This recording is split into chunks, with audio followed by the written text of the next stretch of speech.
Hello and welcome back to Rock Your Life with Arian Alexander. So happy you're here for this episode with one of my favorite people on the planet, Shawn Ryan. Oh my gosh, you are going to love this guy because he's interesting, he's funny, he's kind, he's creative.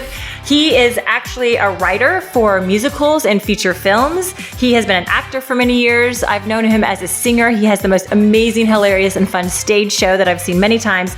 And he's the founder and owner of the Young Actors Theater Camp, which is obviously a camp for kids that's up north in California, where kids come to actually learn all about acting, writing, producing. It's basically this awesome place where they can come get all these tools and skills, but maybe even more importantly, or most importantly, they're encouraged to be their authentic self. So we're going to hear all about the Young Actors Theater Camp because it is just the most life-changing experience for these kids from all over the world that come to this camp each year. So without further ado, here's my friend Shawn Ryan. Hi. Hi. How are you? You're one of my favorite people in the entire world, which makes this the perfect interview. Totally. I know. We're very similar in many ways of like our experience and joy of life, I think, which is good. Right?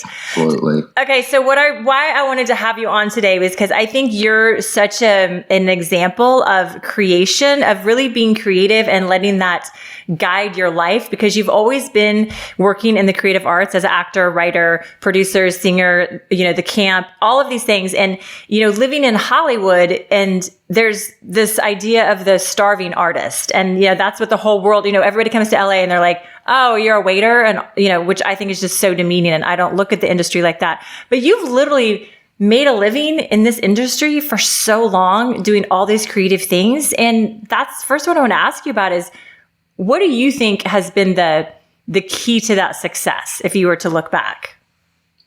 That's such a good question. And thank you for the compliment. I think growing up, I learned from a mother who was a motivational speaker and worked in, sort of the pre-MLM world, but she worked in starting your own businesses and being your own manager and developing teams. And my dad was, now retired, was a professional rodeo cowboy. And not very different from show business, going to where we would go to rehearsal or work on our audition sides. He would go and practice rodeo and get his friends together on Saturdays and have these amazing, groups of basically mastermind rodeo cowboys. And then they would travel the globe together, winning these prizes and winning these awards. And so it was so interesting now that I look at it when people say, like, did you have anyone in showbiz in your family? Is that how you started? While I didn't have anyone in show business, I grew up with two entrepreneurs in just two very different ways. And I think looking at, when I became a waiter, which was such a glorious day, but I actually sort of even romanticized being a waiter. Like when I moved to New York at 19 to start college, I remember that's all I wanted to do was like wait tables or serve drinks in a piano bar. And I was like, I'm going to be the lead in the sitcom of my own life. It's going to be so glamorous. And then when I moved back to the Bay Area after college and was a waiter, the romanticism wore off quite quickly. And I found that I liked education. I started working for a children's theater camp as an associate director. And the director that I was working under ended up having to, leave a project. And the producer of that project said, do you think you could produce and be the director of this? And I was like, yes. And that's where I think my life in terms of a self-creator really started, because I said yes. And I learned right then that there was no opportunity that I was too good for, or, I went to school with all these actors who were like, well, I'm never going to do commercial. Or I just want to be in film. I just want to be on stage. And I was like, sounds so limiting. I really want to, my main goal in life was to work with creatives who had a passion for what they were creating. So, I've worked on sets on Warner Brothers, as a recurring character in shows and had a boring time. And I'm like, oh, I think this is what everyone was aiming for. And I'm looking around like, when can I go back to my own computer and write? Or when can I go back to the kids camp and coach a kid on how to learn, how to sell a song? Or there were just all these different things that I had found joy in. And it all started from saying yes. So I think, the advice that I give to our kids all the time is just continue to say yes to the projects. and also know your worth. So I did fall into the trap in the early 20s of saying yes for free quite a lot. And then I realized around 23 or 24 that I was like doing a lot of stuff for very little money. And I have a skill that should not be, a skill set and also a mindset that deserves to be paid, because someone's certainly going to make money off of it at some point. And it was only when I started to say yes to almost every project that came my way. I don't say no. Still today, I don't say no to much, though I have had to learn how to say, I can have 12 charity gigs a year. Like I can have, because December, to be honest, like I think in December of 2018 or 2019, I had like 20 charity gigs in the month of December. And I was like, oh, this is a lot. Like, I don't know that I need to give this much of my time and energy. So maybe what I should be doing is scaling back on some of those things and, finding your worth, but also finding your worth of time. Yeah. And saying yes to as much as you can. Yeah, okay, great. There's so many juicy things in here. So I want to go back to that moment when you first said yes, when that, theater owner said, can you produce and direct this? So when you go back to that moment, what was it that made you say yes? The fear. The fear that I couldn't do it. Oh, and it's so sexy. I was like, no, there's absolutely, I don't know if I can do this. And the excitement behind that was like, well, I know that I know how to serve a medium rare steak at Max's Opera Cafe in Walnut Creek, California. I know how to do that. And there's no drive or passion to go to that job anymore. And so when it was like, do you think you could hire a staff, keep a budget, run the payroll, and get all these kids registered for this theater program? I was like, wow, I guess I got to get up every day and figure out strategy on how to do that. And that fear generated like an idea of, wow, if it's something that I'm uncertain about, I should probably take the project so that I can continue to grow as an entrepreneur. It was also a great opportunity. This man's name was George Oram, and he gave me, for him, he was probably, like, oh, here's this young, I might have been 21 at the time. And he's like, here's this young 21-year-old kid who will get up every day and work for my company with this gusto that, both of his parents had taught him how to have. And sure enough, it scared the crap out of me. So I did it. Oh my gosh. That's so cool, because I've never heard someone actually say that it was the fear of why they said yes. And it just shows you, when how I understand it in the nervous system, there's no difference between fear and excitement. It's just how we interpret it. So when I can if you're listening, when you can get fearful, and because that's going to come up in life, obviously, but if you can really understand that it's also excitement. It's just the two sides of the coin, fear and excitement, but it's the same feeling inside. So you really tapped into that and you were like, oh, this is exciting and I don't know how to do it and I want to learn how to do it. Because a lot of people would shy away from that and go, well, I don't know how to do it, so I'm not going to do it. And yeah, you're, if you can lose the fear, especially of failure, and say, that who I am in this moment with the skill sets that I have, this person seems to think that I would be a right match for it. And it wasn't like I was completely unqualified. I had been training under the director for a year, so I at least knew what he was going for and I knew how to proceed forward. It wasn't like I was completely unknown. But as cheesy as it sounds, I think the person who captured it best were Bobby and Kristen Lopez, who won the Academy Award for Frozen. When they wrote Frozen 2, they wrote a song called Into the Unknown. And she starts being completely petrified of this sound, and then she just goes towards it. And the whole entire picture is her going towards something that scares her with a level of excitement. And, I always tell people that the auditions that I have as an actor, if I leave the room with a little bit of shakiness, I book the job. And it's usually because I've been pushed to a place of like discomfort and like, I don't know if I'm doing it right, but I'm just going to keep doing it. Like, I'm just going to hope that the spirit, of creativity is coming through in some way. And you get out of the room and you're kind of like, and then your agent calls 2 hours later and they're like, yeah, you booked it. And I was like, oh, I knew I booked it. Because there was just that extra, great amount of fear that you could turn into excitement. That's so cool. Oh my God, that's so cool. I love it. I love it. You also mentioned I think what a good life lesson is that sometimes you think what you want isn't what you need. Someone should write a song about that. Maybe the Rolling Stones should write a song about that.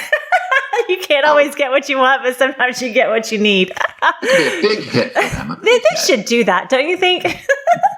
So, but how you started out as an actor, and that was your goal, and then these other creative opportunities came in, and you said yes, and then you said, like, you were on set, on a TV show, which is a huge deal as an actor, and you're like, yeah, this isn't as fulfilling as I thought. So, how can anyone learn from that? Because I feel like we all, or so many people, not we all, but so many people have an idea of what we think is going to make us happy and what the goal is. So how did you work with that to realize, oh, that was my goal, but like, maybe there's something different? How did you do that?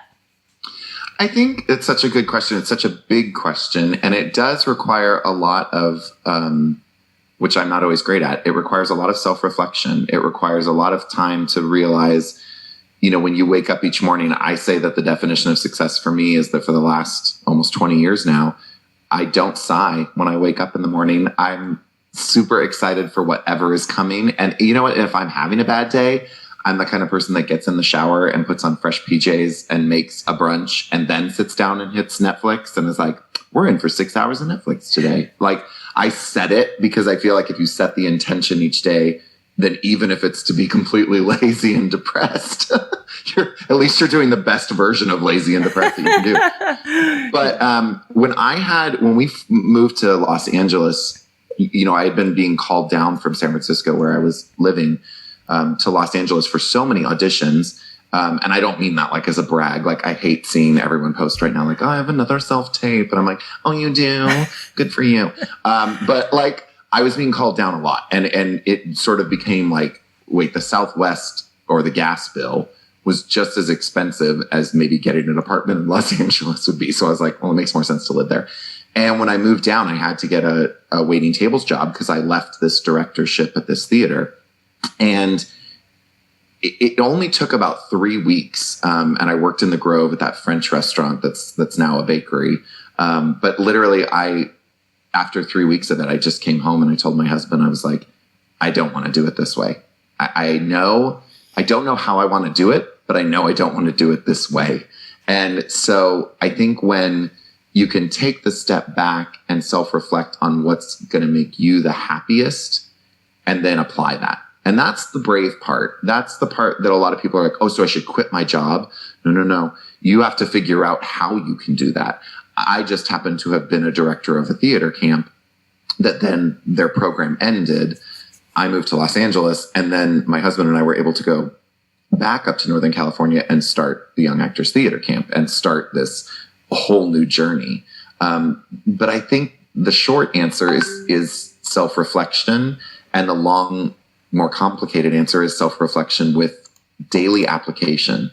That's so hard for so many people too. Like, I'm so lucky to work. Like, I work with an amazing associate director at the camp, Valerie Dorr, and literally she and I get to sit down Monday through Friday at 10 a.m. and have a meeting every day. And I think for a lot of artists out there who are listening, if you don't have that accountability partner, get it.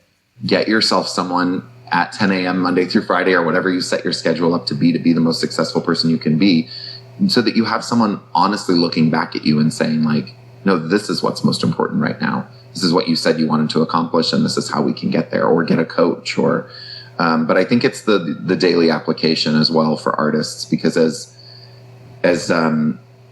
business taught me that more than anything.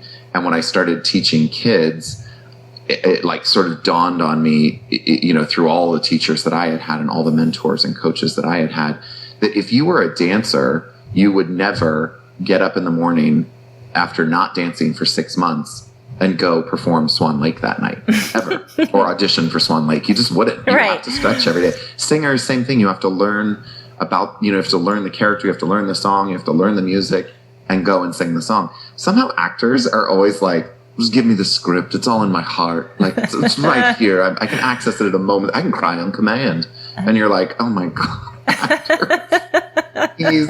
please get up every day and do one thing towards your craft, because it's not just the craft. It obviously then is the business, and, the people that succeed in business, obviously there's 1,000 books written on the subject, at least, of the highly, what are they? The The 7 habits of highly successful people. Yeah. Just because we're artists, it doesn't keep us away. And I think that that's one thing, I coach so many young kids, especially right now, kids who are going in to apply for colleges and apply for, theater or acting or musical theater programs. And the biggest thing that I always suggest to my kids and also to adults that I coach is, take 1 week out of your life and with no judgment, just keep a log of everything you do, of every half hour or 45 minutes or hour that you work on your craft, whether it be the craft side or the business side. What are you doing towards this career that you're hoping to have? And then total it up at the end of the week. And at most of the time, kids come in somewhere between like 8 and 15 hours. And I'm like, right, but like, what does a lawyer do? A lawyer does 50 hours a week, and that's why it's their profession. It's why their dreams are coming true of being a lawyer or a doctor but somehow artists are like, but I put in a half an hour. I looked at the sides before the audition. You're like, right, but there are other people that are putting in, 20, 30, 40 hours. And I don't expect kids to do that. I don't expect kids to get to 40 hours. But it is sort of shocking how many kids that I coach will say right away, how do I get an agent? And I'm like, ooh, are you sure you're ready for that? Like, first, maybe you need to be putting in 10 to 15 hours a week to get your skill set up to where when you go into the audition room, you're booking, you're at least getting callbacks every single time. So definitely. Long answer. No, it's good. There's so much juicy stuff in here. You are listening to Rock Your Life with Arian Alexander on Fun for Life Radio. And I'm here with my guest, Shawn Ryan, who lives in Hollywood. And he is the owner of the Young Actors Theater Camp, which is an amazing camp for kids up north in Northern California. That's all about creativity, learning how to act and produce and write and all kinds of amazing things that kids do all summer and fall and winter long, even up there. So it's shifted a little bit, obviously, with COVID. It's going to be a little bit different this year, but still happening. This is the 20th season that Shawn's been doing this. So I'm curious, Shawn, what's the mission of you doing this Young Actors Theater Camp? Yeah, obviously we've heard so many wonderful entrepreneurs talk about the why. You have to have the why in your business model. Otherwise, what are you doing it for every day? And I just am so amazed that there are so many kids, young performers and parents that continue to ask the wrong questions. They're looking to be in a Disney show. They're looking to be on Broadway at 14. And really what I think the Young Actors Theater Camp's overall mission is to be able to help our students discover and develop the performing arts in a completely safe and supported environment. So, we don't want for you to show up and have it be like, okay, we're doing this musical this summer and you have to audition for this role. And if you didn't get it, you're going to have a crappy time at camp. So we sort of went after the model of what did we wish we had had when we were their age? And I know I was the kid at 12 years old that would go to like an acting competition or an acting class and the teacher would be like, oh my gosh, you're so good. That was great. Good job. And I was the kid even at 12 that was like, can you tell me some ways I can make it better? Because all I really did was memorize it and regurgitate it with some, enthusiasm. Like, how do I feel like the character? How do I cry on command? How do I get into the really nitty gritty of this person? And there were so many acting teachers, that I had growing up or companies that my parents would send me to that were just about pushing the kid forward, as a product and trying to figure out if you could book. And I think that that's doing such a disservice. We're creating performers in that model rather than creating artists. And so Young Actors Theater Camp really strives to create a full, well-rounded artist. And so we have, obviously we've got classes in acting, singing, dancing, improv. But then, like you said before, Arian, like we'll have, you came up and got to teach about social media, and you get to teach about like there's producers that come and talk about self-creation and how to produce a film, and even, directors, writers, stage combat, all these different areas to where even if I don't have interest in stage combat, like that's not something that like when you say the word stage combat, I'm like, yes, I can't wait. But going to the class is going to unlock something in my brain that will inspire something else. So it's a constant evolution that I believe that we should be responsible for as artists, that will continue to help generate new ideas and, and sort of just make us the most well-rounded artists that we can be. So that's the overall mission. And then, of course, to do all of that in a completely safe and supportive environment.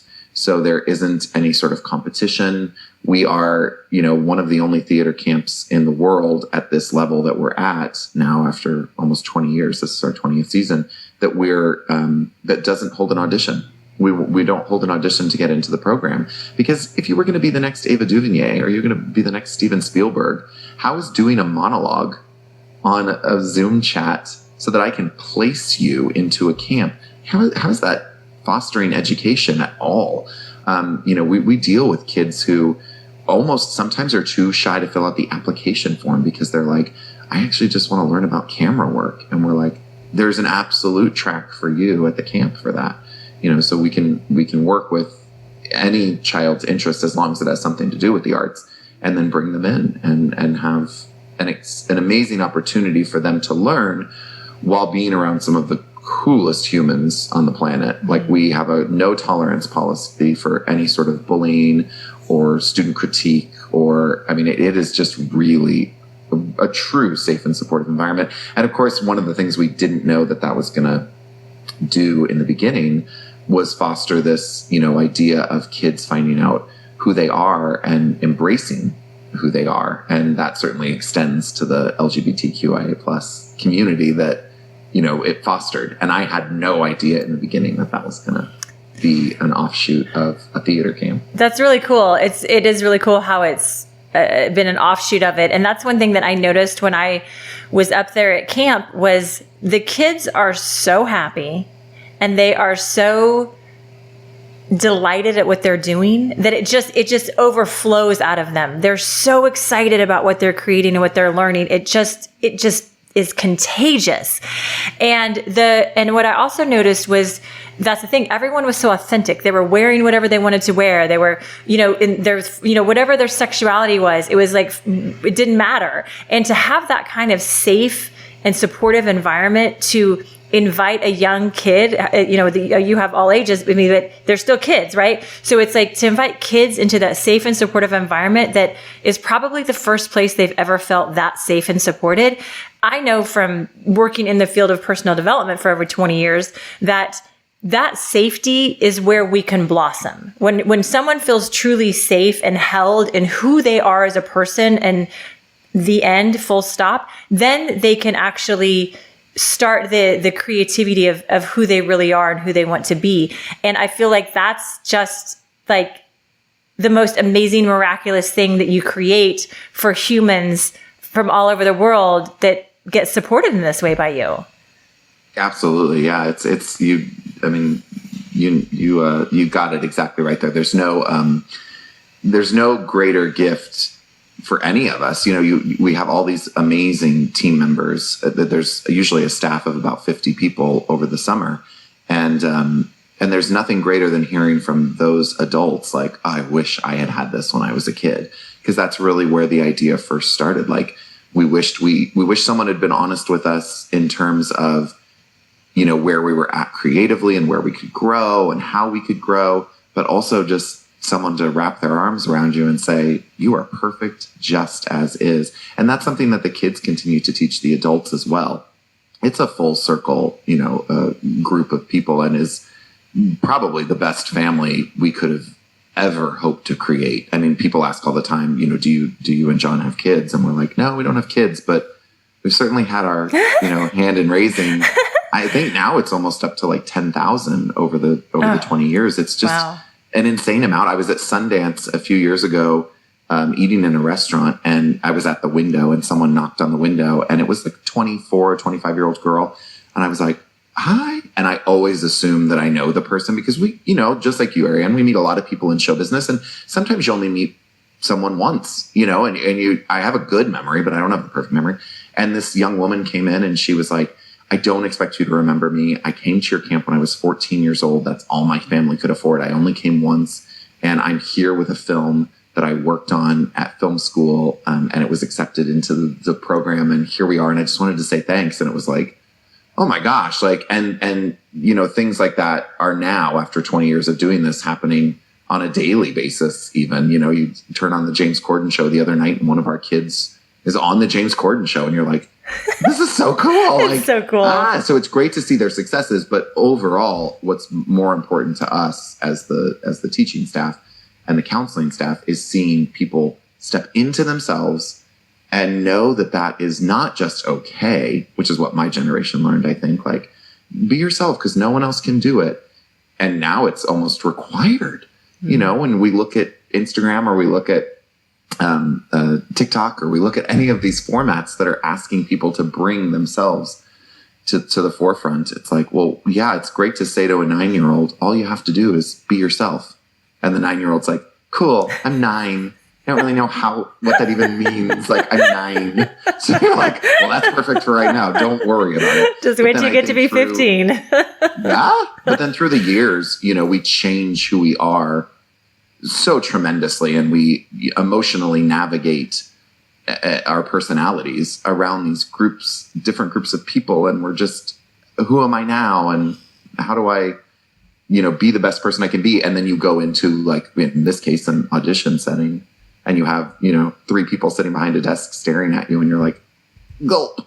How do I access that? So I love that kids get to be who they are. And I love all of our kids. Like, we certainly have a huge group of LGBTQIA plus kids, but it's the whole community of kids. It's just everyone loving who they are. And there's so many moments that I don't even think the kids realize they're giving to us, but we'll just be like in closing circle. And, someone will say something like, at my school, I don't even feel like anyone, including my friends, really know the real me. Mm. And not only was I able to express the real me at this camp, but now there's 150 people who are throwing their arms around me for being this version of myself, which is the real version of myself. It's startling. And to hear from parents afterwards, how amazing they think the program is, or how much their child grew and grew into themselves.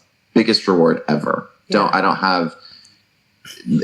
yesterday we posted the musical that we had written last year. Michael Sobey and I wrote a musical called Hell on Earth, a new musical about middle school. And the kids got to take it. We went a couple different productions. We did one in Mountain View and, of course, one at the camp when it was workshopped. And then we were able to do it in New York. And it's a year ago yesterday that we premiered in New York. And I looked back to the footage to share some footage on Instagram with the kids to kind of say, like, post your favorite memory of that trip. And there was a band rehearsal. And it was the first time the kids had done it with this band. And we were at Open Jar Studios in New York, which is like where all the big auditions happen. And as we were walking the kids into the rehearsal studio, 4 giant Broadway stars passed us in the hall. Wow. And I mean people that you're like, wait, what?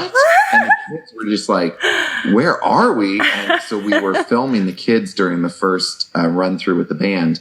And there's, just as the band ends and the drummer hits the final beat, there's this look on the final child's face that is just like, whoa.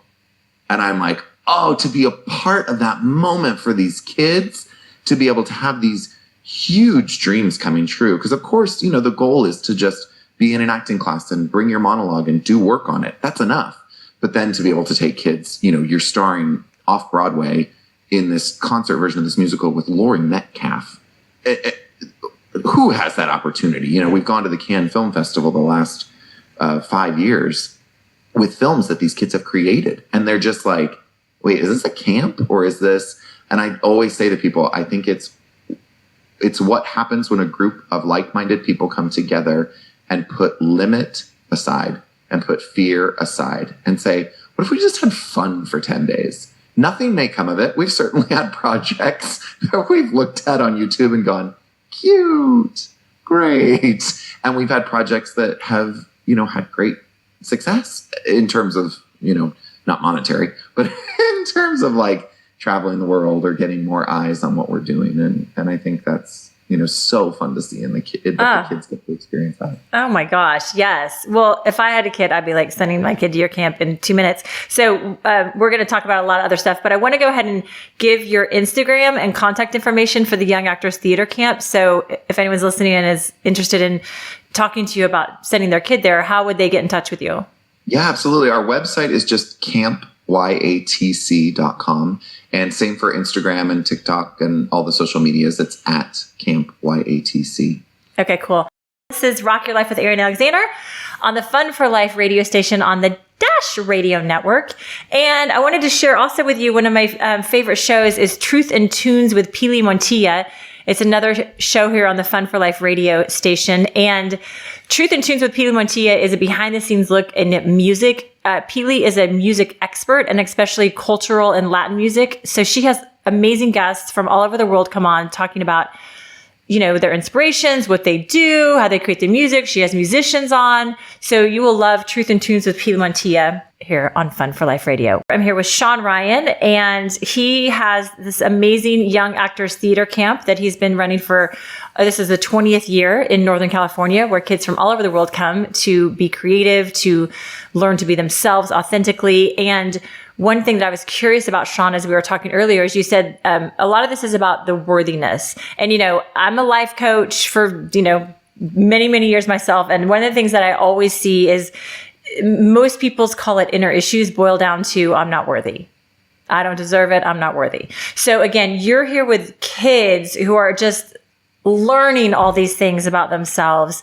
And how do you feel like you support them in embracing and owning that inner worthiness?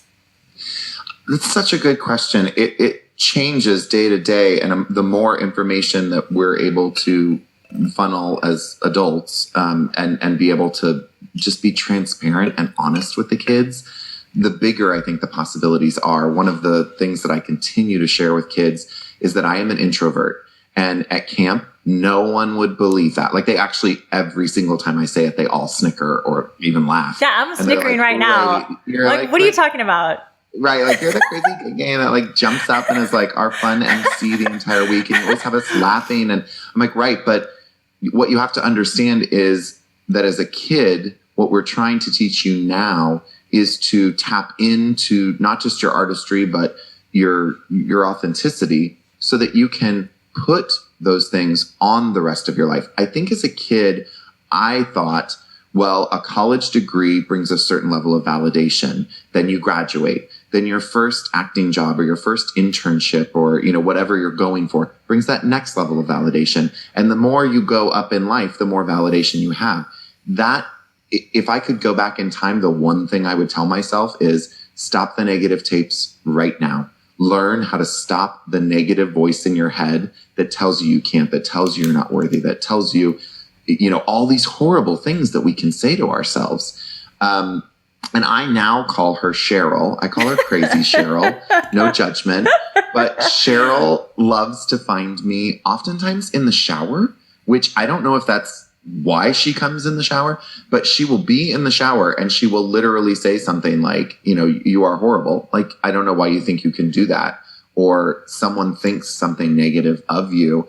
And what I've learned to do with Cheryl is visually find the furthest point I can find in the world. And so, believe it or not, in my shower in West Hollywood, I guess this was a design of the 40s, I have like a crank window. And so I can always see like a high rise on Sunset.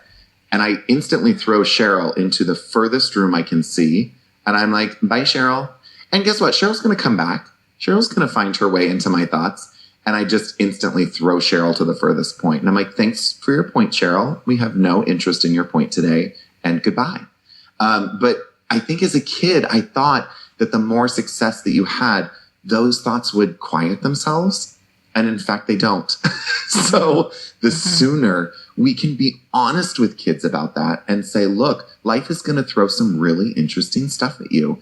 It doesn't get easier, but it can be easier if we can teach kids the tools to access now and teach ourselves the tools to access now of what do you do when that voice, you know, speaks so loudly that you can't get it out of your head. You know, what are the healthy, sane, and productive ways in which to push forward and realize that that's part of life, but how can we proceed forward? I can only imagine, I won't get emotional, but I can only imagine going back to that time in life where Cheryl wasn't just a voice in my head. That's something that does get easier as an adult. You realize that there are people that you need to be around that will support you, that will lift you up, and you build that community of amazing people.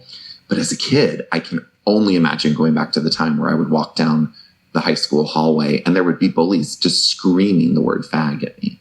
I mean, so Cheryl was an embodied person when I was a kid. And I know that that is a real thing that kids go through now. How do you throw Cheryl, into the furthest building that you can see when Cheryl's a real person standing in front of you? Right. And so, just being able to own as much of yourself as possible and say, that person doesn't have a place in my life. That person doesn't need to be in my life, and as a kid, I think, I have so many kids now who are so much more empowered than my generation was. And they can stand up for themselves and say, no, I'm sorry. These are my boundaries. These are my limitations. This is what I am willing to God, I'm so jealous. I love them. Oh, they're so incredible. And I say, please keep teaching us all. Teach me. Yeah. But art is healing, right? Like we've found that any form of art heals our soul. And so when we're able to be in these mountains of Santa Cruz together for 10 full days with these kids, I get to spend 35 days there. And people always ask Valerie and John and I, like, how do you do it all summer long? Aren't you exhausted at the end? I'm like, it's the complete opposite. It is we definitely sleep for like 6 days when it's over because physically it does drain you. But creatively, it is the best recharge on a battery you can ever have. And I think that, when parents ask us how they can continue the journey with their kid, with the things that they learned with their kid, I always tell parents, just keep asking questions. Try not to make too many limiting statements on your child. Like, oh, it's a really hard industry. How tough it's going to be for you. Ask them what they think about that. What have you learned about the arts that, bring excitement or bring fear or bring, concerns that we should address? What are you thinking about this? But I think for me, and my parents were amazing humans. They are amazing humans. But growing up, they were the best parents I could have. And they still put so many limiting thoughts, just as the same as they put limitless thoughts into my brain. And going into college, I was like, ooh, what if this doesn't work out? Mm-hmm. Why you would never send a kid who was going to send biology or study biology off to college and be like, really hope that biology degree works out for me. Good luck with that.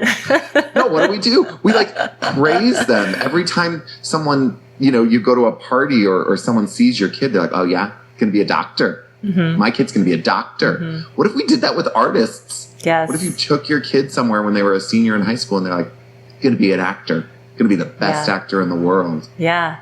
Well, we don't do that. We have these preconceived notions that art can't be what we've now proven it to be. I mean, come on. I spend 2 hours a day on TikTok. I am here to admit I have a problem. I will admit I have a problem. But these people on TikTok are my new best friends. Mm-hmm. They are so entertaining.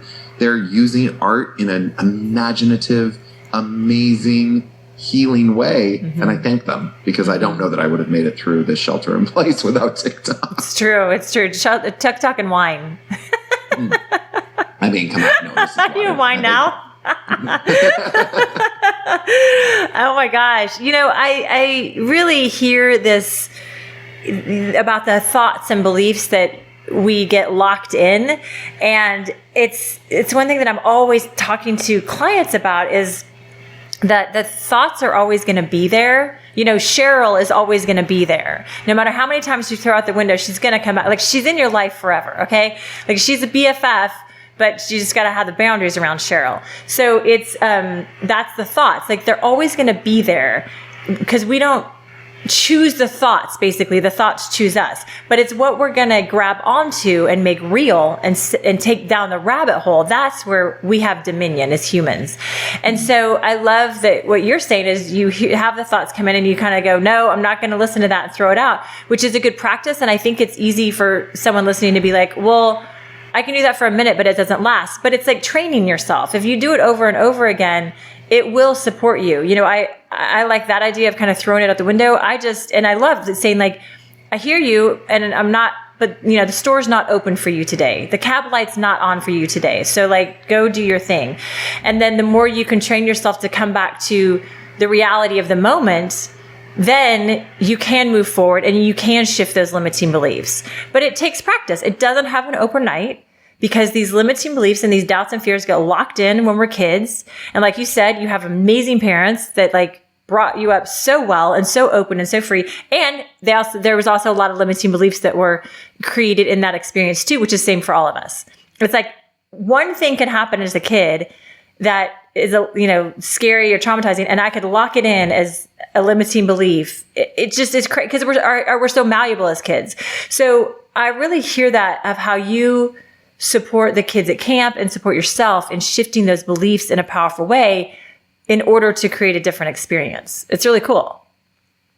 Thank you. I think you absolutely are so right on when you said it's not going to work every day. It's not going to work every time. The thoughts choose us. And it is really just about waking up each day, setting an intention for that day, and making as many steps forward as you can, and not beating yourself up when it's the steps backwards. Like, one of the things about this cult, about the new generation that I love, is that they're rejecting diet culture.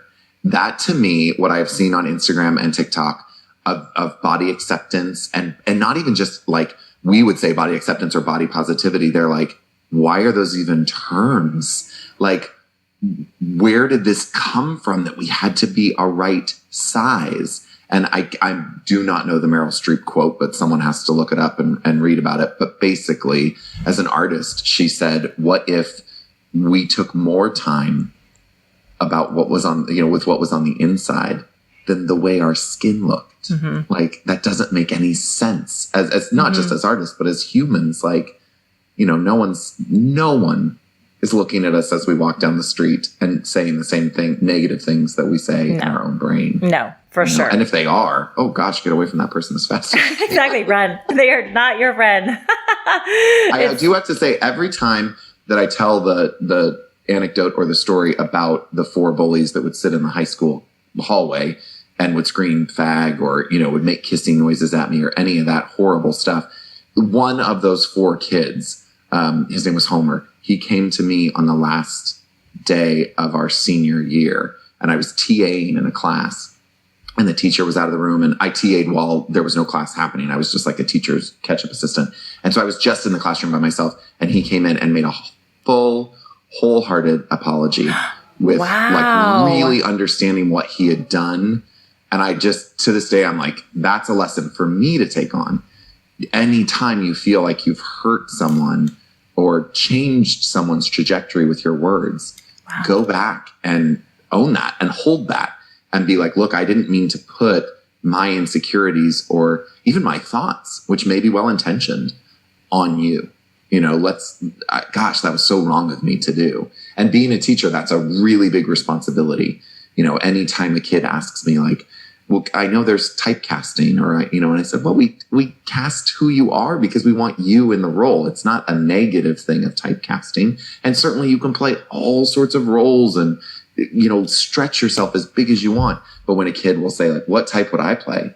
I'm like, that's for you to tell me. That's not for me to tell you. Mm-hmm. I can tell you where I see, oh my gosh, there's a role you'd be perfect for. Or I love the way you accessed this part of yourself in this performance, and it ignited this amazing thing in me. But please don't let me tell you who you are, because I spent years on sets being the gay best friend. Yeah. And I'll tell you, I loved it. I studied the role my whole life, so it comes naturally. But it also sort of, at times it gets sort of boring to say things to the lead of a TV show like, oh, girl, he likes you. And you're like, cool. Like, it's so good. I love how you say that. It's perfect. You would totally be my gay best friend in a sitcom, but I wouldn't typecast you like that. I know there was this whole thing this year of people saying like, oh, please don't qualify it with the word gay. And I'm like, I'm fine being a gay BFF. Like, I think that relationship that I had with so many wonderful women over the years, I would never take any of that back. Like, that was an intimacy in friendship that doesn't exist in any other friendship for me. It's just a real amazing connection that gay men and women have. It's true. Well, it's cool too. And I really like your experience of being bullied. Well, first of all, that's really cool that guy apologized to you. That's pretty miraculous. Mm-hmm. And I just can't imagine that experience of being bullied. And I just know that, so, as our world gets more accepting, there still are so many pockets of the country that are just not accepting of gay and lesbian and, any of the things that are out of the heteronormative experience. And so I'm curious, in your experience, walking through life as a gay man, being married, you've been married for a long time to John, who's amazing too. You guys are partners in the Young Actors Theater Camp. And so for you, how did you stay strong in that when you were a kid and being bullied and in that whole experience? Wow. Honestly, my family life was so wonderful and my friends were so wonderful. But I gotta say, the thing that made it easier for our generation was being able to go home at 3:00 and shut the door and, eat too many Rice Krispie treats and watch Days of Our Lives or whatever we would do to sort of like nurture and hide back out from it and then be able to approach it the next day. I think social media, the main negative of social media is that kids never get to escape it. There's always this technology behind. But the advice that I give to kids today dealing with that, I don't know. Like, I don't know that I knew the tools to be able to proceed through it. I fell back on my passion for the arts a lot. Like, I could sing Into the Woods from Once Upon a Time to I Wish. I could do the entire thing. And that was probably myself, my soul retreating into art so that I would find some sort of accomplishment and could find these things in myself that I was proud of. Because I didn't really come out of the closet until I was 16 or 17, which was early in the 40s. No, it was. Sean, did I not tell you guys Sean's 82? I forgot. Did I mention that? 82 years old. It sounds like a young gay man. No, it was like 1995.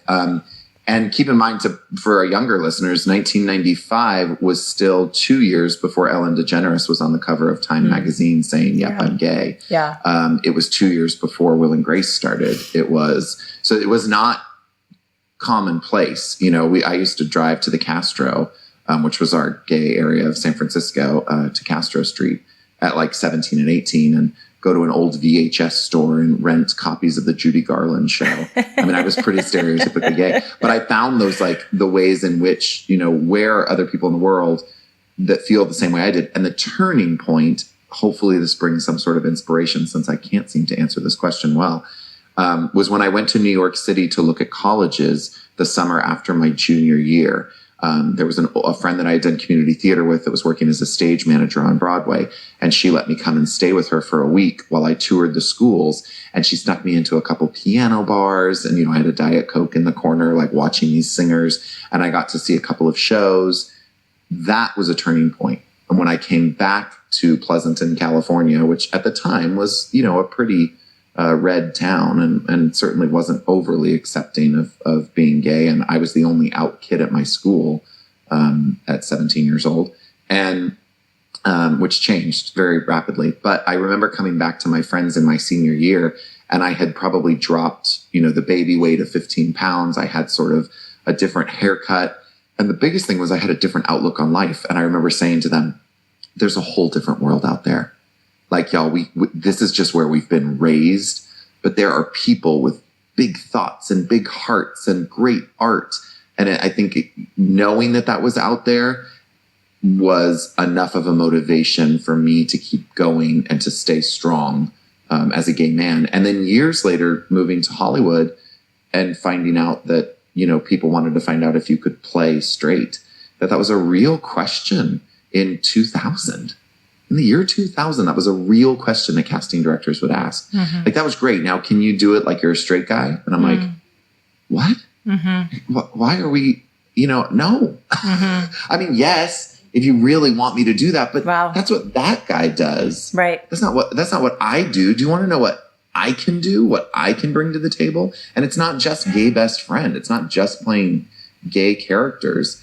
It's Yeah. being, a fully evolved human being that has a lot of ideas and a big heart. Yeah. And wants to show that through these characters that you've put your heart into writing. Wow. Or you're going to put your heart into directing or producing. Yeah. Wow. Very cool. And real quick, what is your Instagram, your personal Instagram? My Instagram is at the Shawn Ryan. And the only reason it's I don't want to be one of those You're people so that's fancy. like official. Or I have the blue check mark, which I want desperately. But it's the Shawn Ryan because, of course, there's another famous, there's a producer in Hollywood that shares the same name. So all of those handles were taken. Okay. So the Shawn Ryan, spelled the phonetic way, SHAWN. Okay, the Shawn Ryan, SHAWNRYAN. And again, camp is at Camp YATC. So, and mine, if you don't follow me, is at Arian Alexander, ARRIANE ALEX. I don't even know how to spell my last name. ALEXANDER, like Alexander the Great. Okay, here we are on Fun for Life Radio on the Dash Radio Network. One other show I wanted to mention to you that you might like to listen to is my friend Dana Buckler has a show called Hollywood Unfiltered. And that is a behind the scenes of Hollywood, as we are talking about Hollywood today. And so he interviews producers and directors, writers, all kinds of things, and gives you an inside scoop to Hollywood. So you will love Hollywood Unfiltered. And my friend Jack C. Merrick has a really cool show called In Love with Jack C. Merrick. That's his music curations of love songs, breakup songs, heart songs, dating songs, makeout songs, all the good stuff. So be sure to listen to In Love with Jack C. Merrick. All right, Shawn, we're going to do a little hot seats here. I'm going to put you on the spot and ask you some of your favorite things. So what are you watching on TV right now? This is so weird. I'm normally not like this kind of person, but I am into a new show that M. Night Shyamalan actually released 2 years ago that I just found now. And I cannot remember the name of it. Is it Sense8? Is that it, Sense8? No. Oh my God. Who executive produced it? Val, can you help me? Yes, The Servant. The Servant. Oh, no, I've never heard of it. Okay. So The Servant. Is that on Netflix or where is it? It's on Netflix. On Apple TV. I think. Okay. Apple TV, yeah. The Servant. It's just new. I love anything that is a new story. So I think like Queen's Gambit really got me because again, a totally new story that I was just like, all these different thoughts are running through my brain and inspiring me. And I just don't want to see the same thing over and over again. And a new take on an old classic is Emily in Paris, which is one of my other favorites. So cute. It was so cute. It's so like, isn't that just frothy. Like a fun, like pour a glass of rosé and just like totally go out. Okay, good. I'm going to definitely check out The Servant. Okay. Since you're a singer and I've seen your stage show so many times and I love you so much, what is your favorite song to sing? Oh, that's a great question. My absolute favorite song to sing in the whole world is Mark Shaman's tune that he wrote for Harry Connick Jr., or at least that Harry Connick Jr. covered, called "Wink and a Smile." So give us a little ditty of it. Oh yeah. I remember the days of just keeping time, of hanging around in sleepy towns forever, back roads empty for miles. I just loved the idea of a sleepy town. I think Mark Shaman and his writing partner, Mr. Whitman, have such a great way with melody and lyric. They just captured something that we haven't captured since like 1930, 40, and 50. And they brought it into modern jazz. And it's just so easy. And so, my dream in life, one of my biggest goals is to have some sort of a what did they call them? Where you open the front door to these big houses in the South and you can see all the way through to the back porch and the porch wraps around.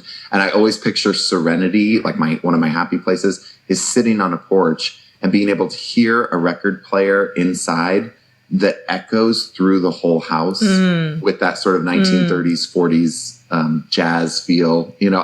So every time I hear that sort of music, and Sleepy Town really hit for me because that's how we were raised. Every summer, my parents were really close with their brothers and sisters. And so we had huge gatherings in the White Mountains of Arizona where it would be like, I didn't even know this was not normal for other people, but we would rent out all 15 cabins at a resort and we would all stay there for a week and every family would have their own cabin. I thought that's how everyone's family was every year. I love it. That's so cool.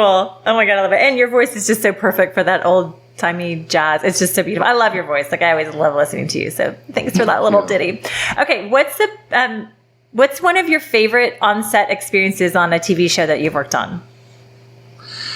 Oh, that's a really good question. My absolute favorite moment, I had booked a really big, I think it was, well, it wasn't my first, but it was a big guest star on the TV show Bones. And I thought that everyone that worked on that show was so lovely, but they were all so excited when I showed up to work. And I had been on sets where there was excitement around the episode or the guest star, or, you know, people would have glimpses of excitement. But Bones, for me, was a real cast that I thought, a cast and crew, I should say, because obviously the crew makes it up even more than the cast because they're on stage the entire day. They all were so lovely. I had such a good time from the minute I arrived. I didn't want to leave. It felt like doing a theater production with a family, where at the end of the 10 days that I worked on that show, I was like, do you think that she could come back? Like, I played a drag queen, and I was like, do you think that she could she work in the office? The drag I queen wanted in the so office. badly to be on that show constantly. I loved that cast and crew. Oh, I love that. That's great to hear. I love it when they're super friendly. That's cool. I love that. Okay, cool. Last question is, who's your favorite celebrity you've ever met? Oh, that's such a good question. I know. I have so many good questions. My own personal savior of art is Bette Midler. Yes. I learned so much by watching Bette Midler. And I got to do a show that Bruce Valanche wrote on several years ago, and we became friends. And when Bette Midler did her Vegas show, I wrote to Bruce Valanche and said, I hope this isn't just so over the top asking, but is there any way we could go backstage after the show? And they came for us, and they put us in this special room, and then they said, you know, she's got to greet 30 or 40 VIPs who are part of the Caesar Palace family or whatever. So you're going to have to wait about an hour. And I was like, that's fine. And she spent 15 minutes with us. And we were on our way to Burning Man via Vegas. So and funny. She was just like, oh, Burning Man. Well, don't get too high. You had like all this crazy advice. I was like, oh, Bette Midler, I don't do drugs. I'm a martini girl. I'll do 2 martinis and then I'm good for the night. Oh my She's God. like, that's sensible. That's smart. And just, I don't know, being able to have, I don't think a lot of people get that with their heroes. Yeah. To be able to really have, even though it was only 15 minutes, to be able to have that real connection meant so much to me. And it, of course, to her, you know, was just an amazing gift to give to someone. But finding out so much in that night of who she was and how she operated and her fears. You know, she opened up in that concert that she hadn't started really becoming herself as the divine Miss M on stage until she was like 30. And I think I was 30 that night. And hearing that she had fear about going out onto stage and trying to be herself. So she created these characters like Dolores the Mermaid, and, you know, she revived Sophie Tucker and had those jokes as Soph, and she created those characters so she'd feel more comfortable. Having someone be that honest, it was like, that's the gift we can all give each other, is to say, thank you for the compliment that you love my art or you love what I do. Now, let me tell you, the process isn't what you think it is. Totally. It's a little more opening up and a lot more vulnerable than you would imagine it to be. She gave that to me. And I love that. Yeah. I remember when you did that. I remember when you went. That was so cool. Awesome. Okay. Well, this has been so much fun. I'm so glad to talk to you. I just really admire you, and I'm so inspired by what you always continue to create. And I know anyone listening is going to feel the same way. So thank you so much for being here with me today on Rock Your Life with Arian Alexander. Thank you so much for having me. And this is not, I don't always pay the compliment back. Sometimes I just end the interview and say, thank you for having me. But you are truly, truly someone that has been such a wonderful, enthusiastic, internal voice for my life. And I really appreciate you. You're welcome, love. All right. We'll see you next week on Rock Your Life with Arian Alexander.